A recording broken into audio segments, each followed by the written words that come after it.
So this morning, we're going to be touching base on the Lekki E-Call-Up System and, of course, why we need to really adhere to the new modalities that relate to that and why we're doing that. Because I know that we have a lot of infrastructure and, of course, transport infrastructure, plus a lot of industrial activities happening within that Lekki-Epe corridor. Do not forget, not too long ago, we had the commencement of the Dangote refineries. That's also within that corridor. We have so many other big infrastructure. The Lekki Deep Sea Port is also there. And the government is saying, look, we do not want to have a repeat of what happened to Apapa. So let's come up with something that can be technologically driven and something that can really help the economy. But what are we finding? Some stakeholders are not so pleasant with the whole idea. And they are trying to say, no, we will not allow that to happen. But let me bring my guest who will be able to shed light on this. Olawale Musa is the Permanent Secretary, Ministry of Transportation, Lagos State, and he's right here with us in the studios. Mr. Olawale Musa, nice to have you back in the building. Good morning. Yeah, good morning. You were here yesterday, and I know you spoke a lot about the advocacy and why we need to really adhere to that. So how far with the enforcement? So far, so good. Yeah, first let me say the whole process itself is an enforcement procedure. That is the E-Call-Up is an enforcement procedure. Okay. Why do I say this is that we want to make sure that people are orderly. Okay. And to ensure safety and security around our houses. So it enforces the movement of people, of trucks, especially trucks around our houses. So we are organizing them to make sure that they don't clog the road, okay, and cause a repeat of what we had in Apapa. All right. You mentioned about the Dangote refinery, the DC port. We have our free trade zone, and there are so many companies in that free trade zone, and they are contributing positively to the economy of Lagos and Nigeria as a whole. I also want to add that Dangote refinery is just not a refinery; it's also a petrochemical industry. Okay. So apart from petroleum products, there are other products that we have in that. So it's not all about fuel. Oh, there are other products that are being moved, and people, the port people also have goods that they want to bring. So it's a totality. It's a holistic thing. Yes. So the whole process is an enforcement procedure to ensure that people are orderly. So today is day 2 now. So what's happening? How was day 1 in terms of the takeoff of the enforcement? Yeah, like you said, some people, some of these groups are being resisting. And why do they resist? It's just basically because they have been, they have gone away for a very long time with doing things their own way, and they feel that they do not want to be controlled. Let me just give you an instance so you understand where I'm coming from. Right now, there's a call-up system in Apapa, and they pay about 22,500 thereabouts. Okay, when we started this journey over 2 years ago, we've been deliberating on it. They had this issue that the money was too much, and we came down to a sum of 12,500 naira, where even Lagos State government does not collect a kobo. For this E-Call-Up? For the E-Call-Up. In Lekki? In Lekki. So wow. We came up with 12,500. And do you know what they are telling us? That we should do 2,500. And I know for a fact that if one of their tires, if they just want to take it to organizer, they can't pay 2,500. It's just so ridiculous because we have to service the system. They don't need to pay for VIS inspection. All those things, it's all encompassing. Right. And we have provided a system whereby, yes, they collect money from their members. Don't collect on the road. Go to where we have provided. Collect money from them so that we can protect you. If you see anybody harassing any of your members on the road, we can intercept and apprehend whoever does that. So let's get it in proper perspective now, Olawale Musa. So this is a kind of system. I'm just trying to see, or perhaps set a kind of tone for how it was. So how does it work really, the electronic call-up system? Okay, the word says, it's a call-up. What does it mean? We are calling you to go into where you actually have businesses. Okay, I like to use the Dangote refinery because that's the major player there. Okay, and the impact on the society on what they do. Right now, if you want to buy, let me just say, a company wants to buy from Dangote refinery, Dangote is going to issue an authority to load. That authority to load means that, okay, yes, there's a transaction, there's a process that has commenced between you and Dangote. Immediately Dangote issues that, we see it. So you see it on the platform? On the platform. Okay, so because the people are not coming from Lagos, they are coming from different parts of the state, of the country. Okay, we need to organize them. So we can't ask them to come directly to Dangote Refinery. Otherwise, everybody will be coming. Okay, and what we want to achieve, we will not be able to achieve that. Everybody will just be on the road. So it has to be ordered. Okay, and it has to be systemic. So what we say is that when you are coming, because if you have your authority to load, maybe on a Wednesday, you probably might not, if you are coming from as far back as Kano or whatever, you might not get to Lagos on Saturday, depending on if your truck moves very well. I don't know how they move. You might not get there on that day. Right. Okay, so you go to one of these parks that has been built, fully equipped to and fully secure, and to the standards set by the union themselves. Okay. They gave us a standard that this is what they want. And these private individuals that went ahead to build it up, build it up to standard. Okay, so you go there, park. Then when Dangote is ready for you, they will signal us. Okay, and we will tell you that you can go. So through this platform, there's a signal that you will see. Then you now give the authorization for them trucks to come into to go into the port area. Okay, and the process is this: our gate will open because there's going to be an RFID tag on the vehicle. Okay, the gate will open for you to go and load automatically. So there's no manpower that is involved in this. Obviously, you see people. Obviously, you have people around, but you don't have to. Once you drive, the gate opens. So it's automated. It's automated. So it opens. You go, and obviously you see people to check. Okay, to make sure that to check that RFID that you are supposed to be on the road at that time. Right. Okay, and when you get to the Dangote entrance, it opens automatically. Okay, because it speaks to our own system and it sees that your vehicle is supposed to be there at that time. If not, the gate will not open, so you cannot go there to load. So it's as simple as that. So, but this sounds so orderly from the way you are explaining it, Olawale Musa. If that's the case, this will really make things much more improved. So why are we having discerning voices? Why do we have people who are kicking against it? I just believe that they have been used to doing their things over the years, and I don't know. That is what I feel. I might not be right, but the impression I have is that they have been doing their things all over the years. And you know the funny thing, the next thing they tell you, they are going on strike. Because they know that when they go on strike, people will shout. And because they've done it and they've always gone away with it, they go on strike and people will start saying, leave them. But we can't allow that, the investment in that place, okay, to go bad. Which is very true. So, but let's talk about this. Let's talk about the stakeholders now. So, who are those that are really kicking against? Because we have other wet cargo carriers. All the dry cargo have complied. They are complying? That is the problem. They have complied, okay, but we cannot begin enforcement because if you go there right now, I think yesterday we even asked the press, okay, go to that area. We will not take you there. We want you to go and see what is happening there. We counted over 600 trucks that are parked on the road. 600? Over 600. That's a conservative estimate. Wow. That are parked right there on the road.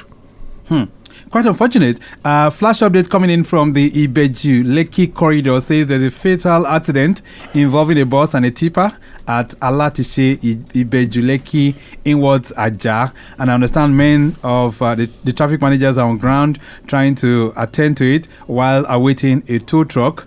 And from the police station as well. Backlog affecting traffic at the moment, so take note of that. Alatishe, that's within the Ibeju-Lekki end. You have an accident within that particular location. All right, so this is quite unfortunate that we're having the wet cargo carriers. That's the tankers. They are the ones that are kicking against this. They have always been the challenge because they know that once they're down to, they know the impact of them dying through on the economy. Okay, people can't move. Definitely the fuel stations will be closed. So they use that on us, we as a people. But it's not us against them. Okay, it is them doing the right thing. Like we like to say. Okay, we don't want to enforce. Okay, I because enforcing costs even government. It costs us a lot to enforce, deploying people, deploying manpower, resources to get enforced. All we are asking is for willful compliance. And you ask, And this is a question that people have thrown to me. Right. Ask these unions, okay, how much do they collect from their members there? You will see that what we are asking them to pay is a paltry sum. Okay, so what would you say to those who are saying maybe government is trying to use this to generate revenue? And like I said, not a single kobo is coming to government.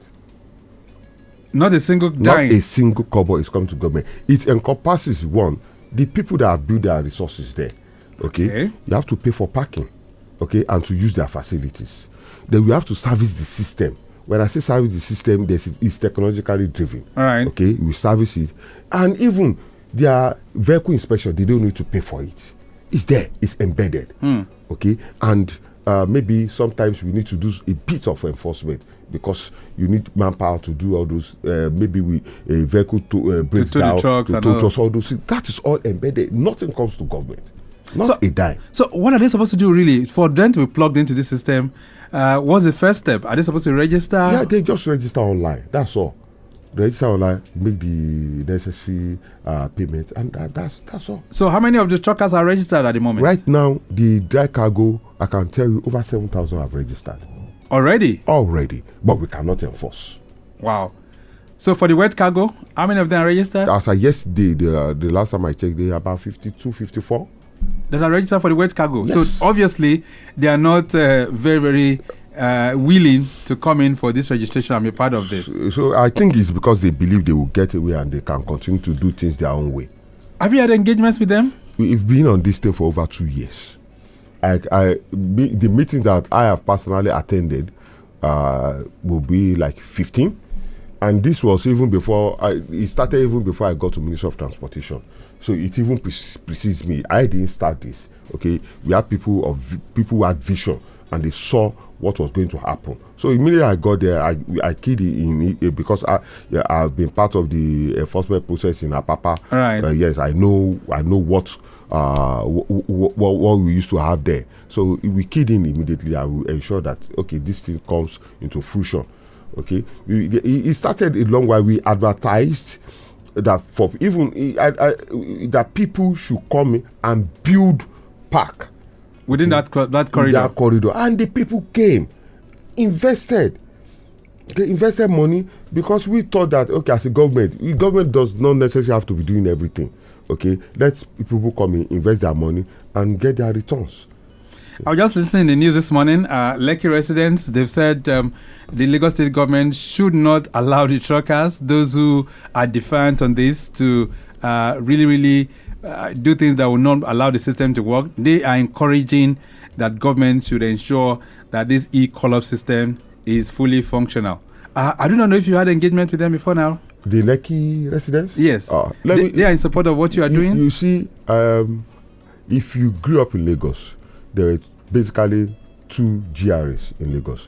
Okay, I won't talk of Ikoyi because that used to be the seat of government where we had Ikeja GRA and Apapa GRA. Right. Okay, GRA, this was a place that was more like exclusive, where you want to live, where people want to have properties.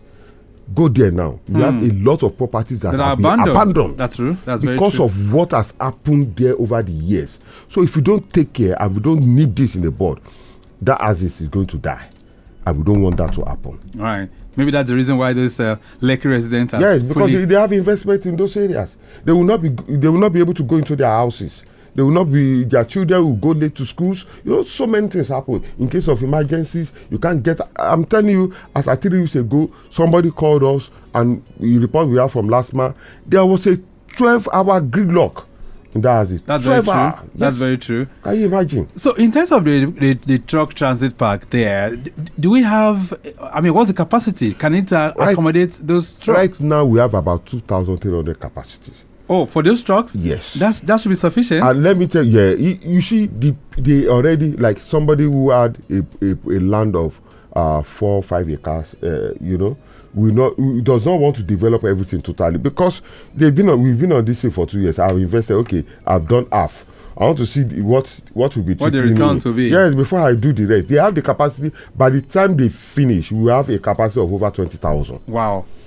But what we even have, okay, if everybody is orderly, okay, there will be no traffic, and you will not see a single truck on the road parking unnecessary. Let me also tell you, this is just beyond the Lekki axis now. If you go to the toll gate between Lagos and Ogun State in Mojoda, right? Yes, because I'm from that axis. Over the holiday period, that's during Salah. Yeah, I counted over 40 trucks parked on the road. 40 trucks. Over 40 at the toll gate between Lagos and Ogun State. So they just don't, I don't know, they just don't want to obey the rules. Which is quite unfortunate. All right, let's see if we can expand this discourse beyond the studios. Lagos Traffic Radio, 96.1 FM, Lekki E-Call-Up System enforcement, and matters arising is our focus this morning. And if you're wondering who's speaking so eloquently, I have the Permanent Secretary, Lagos State Ministry of Transportation here with us. 09153877127. That's the numbers that you can call. 09153877127, and you can send your messages to 08099120777. Okay, that's 08099120777. That's an update here that says there's an accident involving a Toyota Hilux and a Sienna bus. Let's take this call. Hello there, good morning. Yeah, good morning. All right, what's your name? Okay, my name is Samuel. Samuel, where are you calling from? Yes, I'm calling from Ojodo. Ojodo, all right. Samuel, I have the Permanent Secretary here. Yes, I quite understood all your guests there have said, because I'm a player in the industry as well. Okay. And at one point or the other, we have been the victims of this union people, more importantly, the PTD side of Noping. Okay. You understand, that's petroleum tanker driver. But well, of course, we don't need to be talking on the passive situation. But what I mean is that we have expected Lagos State government and even this particular sector, to have come to our aid. When I mean our aid, what I'm talking about the petroleum marketers, because there are a lot of value chains in this system. Right. We have these union people who are the architect of all these things he's been talking about. And I want to see that maybe because now it is involved a high-right personality stake now. That's why they are coming up to this. Yeah, good that he said that they've been on it for the past two years or thereabout. I want to know what are the enabling environments that even the Lagos State government has provided. What I mean the enabling environment in the sense that in terms of the trailer park, like a bounded place beyond Dangote, because I've been to refinery. I know Dangote refinery has a truck park that could take no less than maybe between 2,000 to 3,000 trucks at the same time. But yet, what we have, it goes beyond that. It talks about people that parks on that pair houses and all that. I'm thinking Lagos State government should collaborate with Ogun State, because that place is more of Ogun State exit end than even Lagos within. Okay. So they should collaborate with them. Maybe there were a lot of push. The percentage of land that are being covered with human being that are habitable is less than 30% compared to the bush we have around us. Okay. So they should be able to have a kind of maybe a bonded park that they will collect maybe a kind of toll-free, and we are all these guys will be we call it a logging area and all that. These guys will park. Yes, fine. When it's their own turn, they will call them. But if there is nothing like that, that is what we see, and that was what actually bastardized. Their papa. It's not that they really did any miracle in Apapa to have made it a free zone area. It will be, a free passageway now. Right. But it's because more influx has gone to Dangote refinery. If Dangote refinery shut down today, these guys should come again. That Apapa Addis will be impassable. So let me just come in there. So Samuel, you say, well, your question is, you said, what are the enabling environment provided by the government to do what now? No, you see, the major problem, because of course these trailer people, right? These trailer people, they are strategic middlemen that we have in this value chain. You understand? They are the one. You know what you talk about now? They pack, they do this. Of course, I'm a marketer. I buy products in refinery. I need a circular chain that will take this in to my retail stations or to my customer places, right? So that's why they are strategic, and that is why at any point in time, if they call up on any strike, if the PTD has never joined that kind of strike, that will not be effective, because they know that. Look at it now. Many stations right now, because they are currently on strike now. Many stations are already shutting down small because there is no signal. There was no end to it. I have a circular. Okay, all right. Sent to me now. All right. So I think I get the import of your contribution, Samuel. Let's allow the PS to respond as well. Thank you so much. So enabling environment provided by government for truckers. So that's what he seems to be asking. I don't understand what it means by enabling environment. I just said we have packs that can contain 2,300. Right. For people to, let me tell you, there are so many people. In fact, apart from those, we have people that have shown interest. But we are seeing that this thing seems we are joking. It won't work. Okay, they are apprehensive. Right. Okay, that this is not going to. They don't want to put their money. Or perhaps they are calling the bluff of the government. Actually, what is happening? Even that place that he is talking, where I said I come from, that's the right. From Epe. I have an harbor that have shown me a land fence ready that can contain over 1,500 trucks. Wow. Okay, ready for use.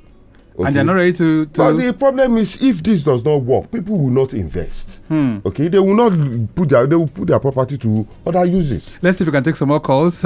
Hello there. Good morning. Hello. Good morning, Victor, and good morning to the PS. All right. Good morning. What's your name? Well, my name is Babatunde from Egbeda. All right. Nice to hear from you. I'm talking as a protective road user. Okay. It's unfortunate the government is treating these people as with kid gloves.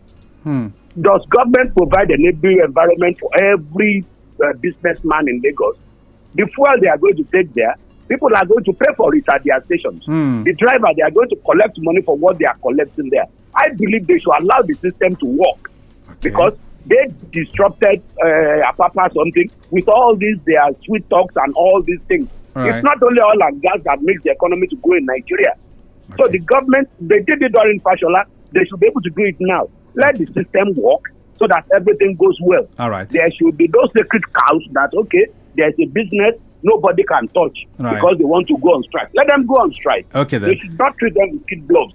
Thank you. Thank you, Mr. Babatunde. So government shouldn't budge. That's what you're saying. All right. So, Olawale Musa, we have people who are really, really in support of government saying that they shouldn't budge. The question here says, Mr. Musa, who is the actual enforcing? No, it said, who is actually enforcing it?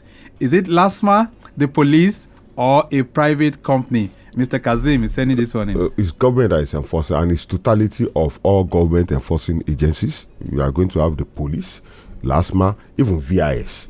Okay. In fact, if we are going to be the neighborhood watch, everybody is going to enforce and ensure that they obey the rules. All right. This one says, good morning, sirs. I spoke to some drivers recently, and they said you weren't. Okay, and they said they weren't properly informed before enforcement began. What can you say about that? Maruf is sending this one in. Okay, that person bears my name, so I'll tell you, maybe he has not been conversant with the conversation.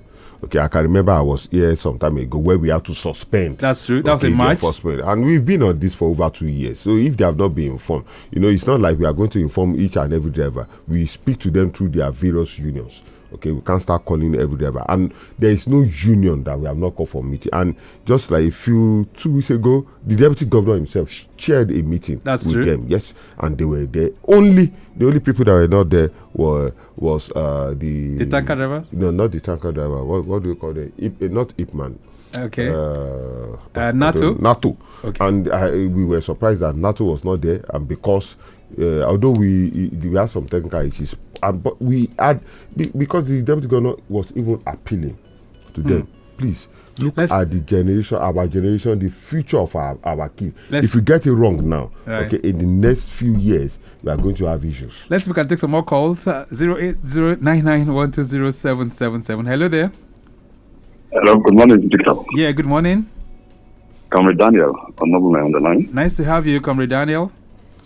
Yeah, thank you very much. Good morning, Mr. Musa. Yeah, good morning, sir. Yeah, I'll thank you for the good work you are doing. If we begin to go down memory line, what was happening in Apapa is not a good story at all. For many years, I dread going to Apapa. If I have an appointment, it's just by the grace of God I'll get there. So of course, we want to go there, we don't drive there, we go with Okada. So we don't want such thing to happen within the decade houses. it appears this group of people are untouchable. It appears they have formed themselves as a cabal to threaten government if government want to tell them to do the right thing. That's what happened. You know, the last time the federal government set up a task force to decongest Ababa, headed by Mr. Okwaifa, yes, they almost frustrated that team. They almost frustrated because it just work out. So these are the same people who are bringing such kind of obnoxious attitude towards Lekki. Okay. Lekki is a growing place, and if it happens there, it will not play well in the economy. All right. So, I don't know. They said there was this 2005 they need to pay on the daily. They are protesting over it, they cannot pay. All right. So I want to say, what do you make of that? Thank you very much. All right, thank you so much. All right, they want to pay 2,500, but of course the original fee is supposed to be 12,500. Is that correct? The original fee was supposed to be 25,000. 25,000, but we had several meetings and we pruned it out to 12,500, and 12,500 is for the duration of that vehicle in that park. Okay. Sometimes they have to stay more than 24 hours. Wow. Okay, for that duration, you shouldn't have to make any payment for 48 hours. And let me say, Comrade Daniel mentioned something when Comrade Okwaifa was heading that task force. Right. I was part of that team because I was GM last month then. So, and I know what we did, what we went through. Okay, for us to have a sanity, the sanity you see in that house is now. It's not something that just happened. All right. Okay. Then there's a message. It says a lot of enforcement officers are extorting drivers. I am sure you would have heard about it before. What are you doing about it? You didn't put your name, but thank you so much. I won't talk about extortion when the thing have not even taken off. You know, so what we trying to do is that we want to make it seamless, and the only time you will see people on the road, okay, is just to check if you are supposed to be on the road. And the good thing is this: if you make payment, and I use Dangote, let me continue to use Dangote. If you make payment to someone on the road for you to pass, Dangote's gate will not open for you. It will open because it does not recognize you. Okay. You understand? So collecting money when somebody extorts you on the road is at your own folly. Yeah. That's your peril. Yes. All right. This one says, "Good morning, Lagos Traffic Radio. Please, Mr. Wale, how are you handling trucks from other states that might not know Lagos protocols?" Hakeem is sending that one in. You see, it's not about. We are aware of the fact that majority of the trucks that come to the artists are not even from Lagos. And that is why we are not speaking to the union in Lagos. We are speaking to their national body.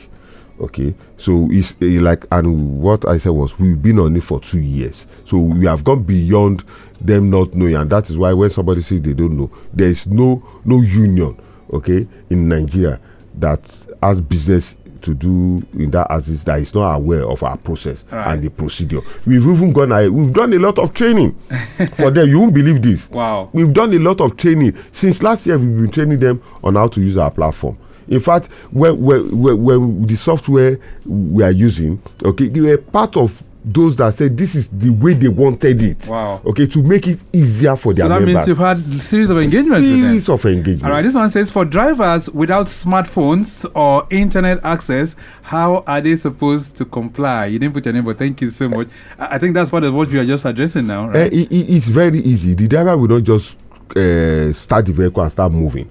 Somebody owns that vehicle. Somebody is sending the driver to go to somewhere. If somebody is, for instance, somebody is coming from, let me continue Sokoto too. There's a relationship between them and where they are going. There's an interface. Okay, that authority load comes with the proviso that you should go to a certain park, okay, before coming. It's only straight away. Let's begin to round this up now. But lots of questions coming in. This one says, "Good morning, Traffic Radio. My take is, what is the government doing about the level of enforcement on those rickety tanker trucks? It's absurd to see them on the roads with goods that are worth buying 4 times the value of the vehicle itself, causing disaster on our roads. The enforcement should also go along with this category of our vehicles. It should not be limited to E-Call-Up alone." It says, "What are the agencies doing about this menace?" Bayo from OPIC is sending his own. I guess he wasn't listening earlier on. Yeah, because I said it encompasses when you go into our pass. You have VIS inspectors there to ensure that your vehicles. We have to go. So, what's the next level? Are you going to be engaging with the tankers? Yeah, we continue to engage. We continue to implore them we continue to urge them to comply with fully. We do not wish to enforce. Okay, it's not for our own good. It's also not for their own good, because we disrupt a lot of things there. So we enjoy them to comply with fully for the good of their own business, other business around that axis, and the good of Lagos State. All right, we'll leave it at that for now. Olawale Musa, nice having you in the building. Thank you so much for being here, sir. Thank you very much. All right, he's the Permanent Secretary, Lagos State Ministry of Transportation. And this morning, we'll be able to look at the Lekki E-Call-Up System, enforcement, and matters arising. We have to go. The program has been produced by Dayo Anthony. Maximum shout out going out to Mike James. In the building, I have Omolola Idowu. And of course, from our social media team, I say big thank you to Kwayemi Shodunke. Our executive producer is Tayo Akonle. My name is Victor Oteri. Have a great day. Bye.